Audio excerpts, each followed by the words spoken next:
Think of Kuwait and you think of oil, wealthy Arabs, fast gas-guzzling cars, expensive air-conditioned hotels and a rising skyline of tempered glass and steel. But out here in the blistering heat of the desert, Kuwait has a very different story to tell. And it was in this spot that British troops moved to the border and went into Iraq for the first time in 2003. Now I'm joined by Major Mike Edwards, who was part of the 1st Armoured Division to go into Iraq.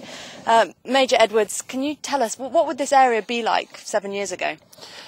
This area was obviously an area of desert, as it is now, but it was dotted with little blobs of camouflage, armoured vehicles, headquarters buildings, tentage for the troops. This was the area where we formed up and prepared to go into Iraq, which is just a few kilometres to the north. And can you explain sort of a daily routine, what you got up to? We would rise at about 5 a.m. and the sun would come up about 6, so it was still very cold. First thing in the morning we would get up and go to the ablutions, which were another area of the camp, basically an area of desert. We would wash and shave. At all times, even when we went to the latrines, at all times we would have a belt, in my case it was this belt, with a respirator and our weapon on it at all times. No matter what we did, if we were going to the latrines, we had the respirator on our belts. We would sleep with the respirator haversack basically as your pillow. It was at your head in case there was an NBC alert, and at that time the threat was very high. And we believed, we understood, the reason for going to war with Iraq was because they possessed weapons of mass destruction. And we had several alerts where we needed to put on the respirator and all the NBC, the nuclear, biological and chemical warfare suits.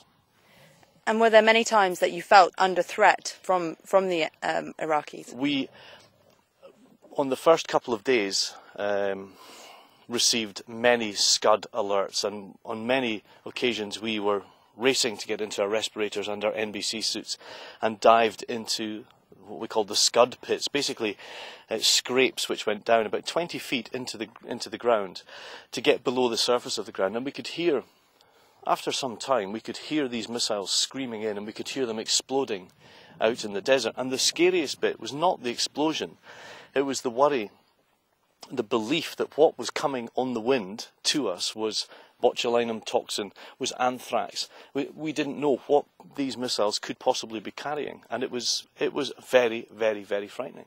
And what sort of goes through your head when this is all happening? You're training. You have 9 seconds to put your respirator on. I could get mine on in 4. The respirator haversack was on the left side of my belt. I ripped open the Velcro top. The respirator itself is chin up inside the haversack, so your right hand goes in, grabs the chin, you throw off your headgear, and the respirator goes on, and you shout, gas, gas, gas, and you blow out. And you have to get this on your face as quickly as possible. Support for the conflict in Britain wasn't that strong. How did that make you feel? It reminded me that we live in a democracy, and we're very lucky to live in a democracy, and that the people of Iraq did not live in a democracy. They could not demonstrate against their government. They could not demonstrate against Saddam Hussein. They can now. I'm glad I've served my country. I'm very proud to serve my country. I'm very sorry that men and women lost their lives. That is something that I will always think about, how lucky I was. If you're asking me, was it a right thing to do to go into Iraq?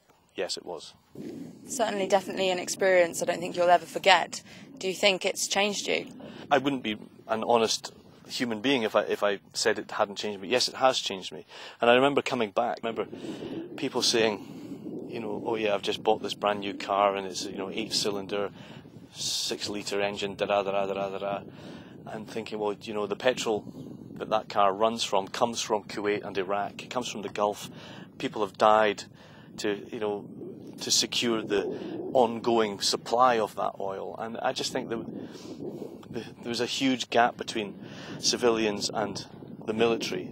The war was very, very unpopular, and it's taken only, I think now, and that's nearly 10 years on, given the sacrifice of the British military in Afghanistan, for the civilian population in the UK to appreciate the military, what the military does and the sacrifices the military makes.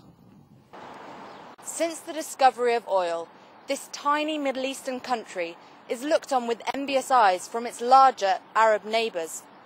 Kuwait has gone from Bedouin to billionaire in one lifetime, but a price was paid, and the Kuwaitis will never forget the support and sacrifices made by British troops for their freedom.